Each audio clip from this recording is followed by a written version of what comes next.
سلام ببخشید صدام قطع.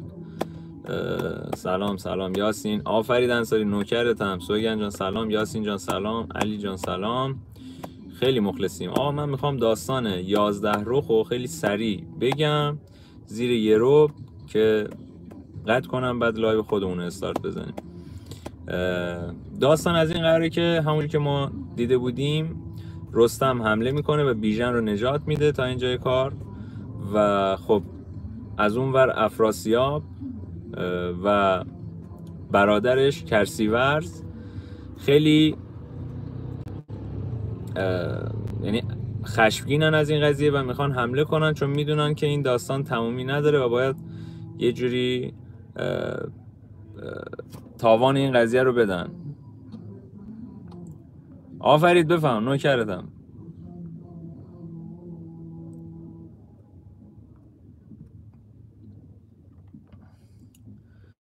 کسایی که میان خودتون سلام علیک کنید باشون دیگه، چون من دستم در میره بعد.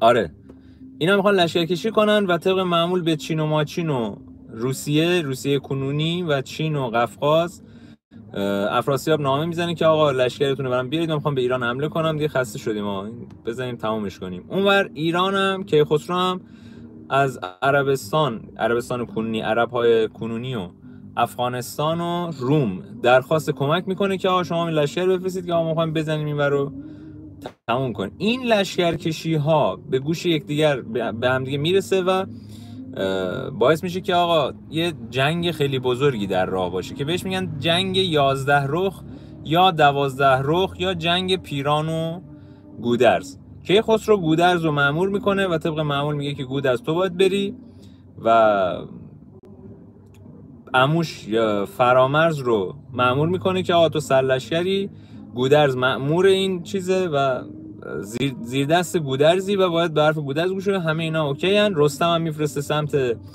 افغانستان، بین مرز ایران و توران یک لشکری به رستم میده، میگه تو اینور برو، یه لشکری به فلانی میده، میگه تو برو اونور. اینا اصلیا 12 تا پهلوان نامدار رو به همراه لشکر اصلی میفرسته به جنگ توران. از اونور پیران هم همین کار رو میکنه، یعنی افراسیاب هم میکنه، به پیران و پسرانش لشکر اصلی رو میده، بعد به چند تا از لشکرها هم میگه برید مرزهای کناری اونجا رو محافظت کنید.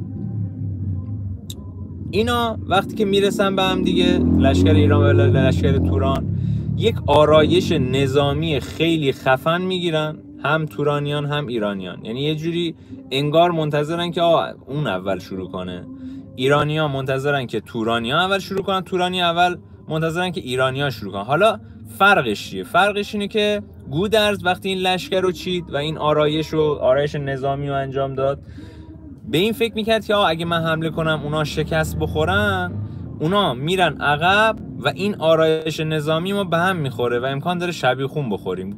اما پیران از این مطمئن بود که اگه حمله کنه شکست میخوره، به خاطر همین حمله نمیکرد و منتظر بود که ایرانیان حمله کنن. ایرانیان هم منتظر تورانیان حمله کنن. 3 روز 4 روز این جریان طول میکشه. یعنی اینا لشکر توران، لشکر ایران اینجا واسطادن، هیچ کی حمله نمیکنه، همه واسطادن اون یکی حمله کنه. آرتابی جان اگه میخوای حرف بزنی برو یه جای دیگه. بعد اینکه این پیاما رو میخونم اصلا خوبش. آره اینا منتظر بودن که حمله کنن. از این سمت بیژن میاد به گودرز میگه آقا چیکار داری میکنی، بیا حمله کنیم دیگه، ما اینجا 3 روز 4 روز اینجا واسطادیم، انگار نه انگار الکی اینجا آرایش ارتشمون آرایش کردی، اینجا واسطادیم. گودرز میگه تو هنوز زوده برات، تو یه ذره امان بده، من میدونم دارم چی کار میکنم. از اون سمت هم هومان میره به پیران، میگه هومان پسر پیران بوده و میره میگه نه ببخش، هومان میره به پیران میگه که چی کار داری میکنی، بیا حمله کن دیگه، حمله کن بزنیم دیگه، تار و مارشون کنیم دیگه، یه 3 روز 4 روز ما واسطادیم. پیران میگه که شما اگه بخواین اینجوری حمله کنین شکست میخورین، اجازه بدید یا منم میدونم دارم چیکار میکنم. من نامه میزنم به افراسیاب که اون ارتش کمکی رو بفرسته. وقتی اونا اومدن ما حمله میکنیم. الان نمیتونم حمله کنم، الان اوضاع ما خیلی خوب نیست. که این نامه رو میزنه به افراسیاب، ولی هومان چون یه آدم عقده‌ای و قد بوده نمیتونه جلوی خودش رو نگه داره، میاد و به تنهایی سوار اسب میشه، میاد سمت لشکر ایران. به سربازای اون جلو میگه که آقا بیاید مبارزه کنید. سربازا میگه ما دستور مبارزه نداریم، اگه میخوای مبارزه کنی برو با خود گودرز صحبت کن. اون موقع یه همچین چیزی بوده دیگه، مثلا نبرد تن به تن خیلی باب بوده. توی شاهنامه ما بارها دیدیم که این نبرد تن به تن باعث شده که جنگ ها پیروز یا شکست بخورن طرفین، یا ببرن جنگو یا ببازن و دیگه درگیری بین بقیه سربازا نباشه. هومان میاد سمت فرامرز یا فریبرز، داداش برادرزاد عموی چیز کیخسرو، میاد بهش میگه تو خجالت نمیکشی؟ تو اینجا مثلا پسر کیکاووسی، تو دیگه چرا؟ تو به جای اینکه رئیس باشی اومدی برده شدی زیر دست گودرزی، بعد نمیخوای اینجا یه رخی نشون بدی بیا مبارزه کنیم، یه رخی نشون بده فلان، بیا من یا تو رو بکشم یا تو منو بکش. که فریبرز میگه آقا اصلا برام مهم نیست تو داری چی میگی، اصلا برام مهم نیست تو داری چی میگی، من اینجا به دستور گودرزم و اینم بهت بگم که اگه من زیر دست گودرزم کیخسرو این دستور رو داده و من پادشاهمه و قبولش دارم، اونم اوکیه، تو فضول من نباش، تو نمیخواد فضول من باشی که من دارم چیکار میکنم. هومان که اینجا ناامید میشه میره سراغ گودرز، به خود گودرز پیشنهاد رزم میده و میگه که تو مثلا تو بزرگ اینایی، گنده اینایی. یه جورایی این هومان دنبال مبارزه بوده ولی گودرز نمیخواسته این بهانه رو دستش بده، چون میدونسته، میگفته آقا ما اگه بخوایم اینو شکست بدیم، خب میگفتش که مثلا من بخوام کوچکترین پهلوانمو بفرستم شکست بخوره اون اتفاق خاصی نمیفته، احتمالاً رویه ما هم خراب میشه. اگه ما بزرگترینم بفرستیم اونو شکست بده، از اون تورانیان حمله میکنن، خب امکان این که بخوایم بعد امکان داره پهلوان ما نابود بشه، پس این ریسکو نمیکرده هیچ وقت. و میاد به گودرز هم میگه گودرز خجالت نمیکشی؟ این همه سن و سال و این همه ریش و پشم، بیا مبارزه کن. گودرز هم میگه آقا ولش کن من مبارزه نمیکنم. که هومان میگه آقا اگه مبارزه نکنی آبروتو میبرم، میرم همه جا میگم آقا این گودرز ترسیده. گودرز هم یه لبخندی میزنه میگه آقا باش برو اونجا به پیران بگو ما رفتیم به گودرز گفتیم، گودرز گفت نه ترسید نیومد. هومان از این جمله گودرز خشمگین میشه و میره و یه کمانی برمیداره شروع میکنه به سربازای ایرانی تیر زدن، یه چند نفری هم میکشه. که بیژن میاد به گودرز میگه آقا چیکار داری میکنی؟ این نمیبینی مگه داره چیکار میکنه؟ بیژن نوه گودرز بوده، میاد نمیبینی داره چیکار میکنه مگه؟ به من اجازه بده من برم دهن اینو سرویس کنم. بیژن خب سنش پایینتر از هومان بوده و از نظر تجربی هومان خیلی توی نبرد تجربهش بیشتر بوده. که گیوم میاد سراغ بیژن میگه پسر جان تو چرا من خسته کردی پسر؟ هر چی میشه تو میخوای بری مبارزه کنی، دقیقاً امان بده امان. بیژن میگه آقا شما دارین آبروی ما رو میبرین، من میخوام برم مبارزه کنم، به من اجازه بده من برم مبارزه کنم. که گودرز میگه آقا باشه برو. گیو به گودرز میگه آقا چیکار داری میکنی؟ این پسر تنها پسریه که برام مونده، اینم بره بمیره من چی باید بکنم؟ که گودرز میگه آقا اگه عمرش به جوان باشه میاد برمیگرده، تو حالا بذار بره دیگه وقتی میخواد بره من جلوش چی بگیرم. که بیژن برمیگرده به پدرش که گیو باشه میگه آقا اون زره سیاوش که گرفتی و بده به من. اگه یادتون باشه تو جنگ‌های قبلی هم همش زره سیاوش رو از پدرش میگرفت برای مبارزه. که گیو برمیگرده میگه من زره بد نمیدم، تو اگه خیلی مبارزی بدون زره سیاوش برو، چون زره سیاوش اگه یادتون باشه خیلی قوی بوده که تیرم ازش عبور نمیکرده. که بیژن میگه اینجوریه باشه من میرم. که اونجا گیو ناراحت میشه و میگه الان این بره بمیره چی؟ گودرز میگه خاک بر سرت، برو پسرته، برو اینو بهش بده بذار بره مبارزه کنه برگرده به سلامت برمیگرده. که بیژن تو راه که بوده اینو صدا میزنه گیو و میره بهش سپرش رو میده و میگه برو امیدوارم که پیروز برگردی. که بیژن با هومان یک مبارزه تن به تنی داره، اول دوباره مثل همیشه با گرز و اینا، بعد با شمشیر، بعد آخرم تو کشتی. که حالا زور هومان هم بیشتر بوده ولی بخت با بیژن بیشتر بوده. که بیژن هومان رو شکست میده و میکشتش. این خبر به پیران میرسه. به پیران که میرسه، گستاور یه همین چیزی، اون قاتل سیاوش بوده. گستاور میگه که آقا بیا حمله کنیم، اگه حمله نکنیم اونا حمله میکنن، ما الان آبرومون رفته. که اینجا یه اتفاقی میفته. مثل همیشه پیران یه استراتژی میشینه. پیران طبق معمول یک نامه‌ای برای گودرز مینویسه و توی اون نامه یک جوری با سیاست صحبت میکنه که مثل همیشه بخواد وقت بخره تا سپاه افراسیاب برسه و یه جورایی این جنگو پیروز بشه. به گودرز میگه که آقای گودرز، ما مقصر اصلی ماییم، نذار جنگ بزرگ اتفاق بیفته. جنگ بزرگ باعث میشه که هم تو یارات بمیره، هم من یارام بمیره. اونا بیگناهن، تو حاضری آدمای بیگناه به خاطر جنگ قدرت از بین برن و این داستانا؟ بیا با هم دیگه صلح کنیم. کشورهایی که شما اطراف مرز میخوای کجا هست؟ همون جایی که رستم رفته بود و حالا کسای دیگه رفته بودن، اینور از افغانستان، اونورم حالا از جای دیگه. میگم اون کشورها، اون شهرها کجا؟ اون شهرها رو میدیم بهتون، مالک اون شهرها باشید، ما عقب نشینی میکنیم، هیچ جنگی با هم دیگه نداریم. این یه گزینه. دومین گزینه، آقا من تمام خانواده‌مو بهت گروگان میدم، هر کیو بخوای بهت گروگان میدم، دیگه خیالت هم راحت باشه. چهارمین گزینه اینه که یا این که بیا آقا، بیا ما چند نفر از پهلوانای ما با چند نفر از پهلوانای شما یه مبارزه‌ای داشته باشیم، هر کی برد اون لشکر عقب نشینی کنه، تمام، دیگه نذاریم بقیه بمیرن. آیا تو میخوای دستت به خون بیگناه آلوده بشه؟ که این پیکو میده و پیک میاره برای گودرز همینا رو تعریف میکنه جلوی جمع، که پهلوانا همه مثلا میمونن، یا خب این پیشنهاد بدی که نداده، اومده یه جوری پیشنهاد خوبی داره. گودرز چی میخواد بگه؟ ما هر جوری بخوایم حساب کنیم، اون داره حرف غیر منطقی نمیزنه، میگه آقا سپاه خودمون رو الکی به کشتن ندیم. دو اینکه آقا شهرهایی هم که میخوای بهت میدیم. سه اینکه یا می که بیا ما با هم مبارزه کنیم، هر کی پیروز شد اون لشکر پیروزه.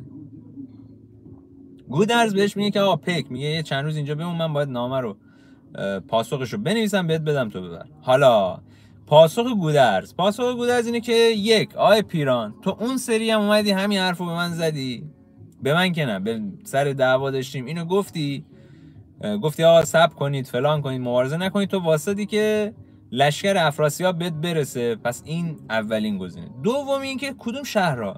اون شهرهایی که تو میگه آقا به ما میدی، ما خودمون لشکر ایران اون شهرها رو گرفته، اصلا نیازی نیست تو بخوای به ما بدیم، ما اونجا رو گرفتیم، اونا تسلیم ایران شدن. سه اینکه اگه به بیگناه باشه تو آوردی اینا رو اینجا، خب ما از خیر اومدیم، تو از شری، شما از بین میرید. اگه میگی آخر سرم که به گودرز میگه اگه فکر میکنی مبارزه میخوای، بسم الله، ما از مبارزه نمیترسیم. اینجا گودرز هم برمیگرده بهش میگه که آقا مبارزه میکنیم، اصلا مشکلی نداره. چهارم این که اگه فکر میکنی که باید عقب نشینی کنی، عقب نشینی کنی، این سوسول بازیات چیه؟ پنجم این که ما نیازی نداریم به خواندن، ما میخوایم که این داستان تموم کنیم. این دلیلا رو براش میاره و پیران وقتی که اینو میشنوه اینو نه، اوضاع خرابه، باید حمله کرد. که یک جنگی این وسط میخواد صورت بگیره، پیشنهاد 10 سرباز به همراه خودشون، یعنی 10 تا پهلوان از این ور 10 تا پهلوان از اون ور و خودشون پیران و گودرز با هم مبارزه کنن، تکلیف روشن بشه. حالا قول قرارشون چیه؟ اینه که بریم یه جای دور که لشکریان بهمون اضافه نشن.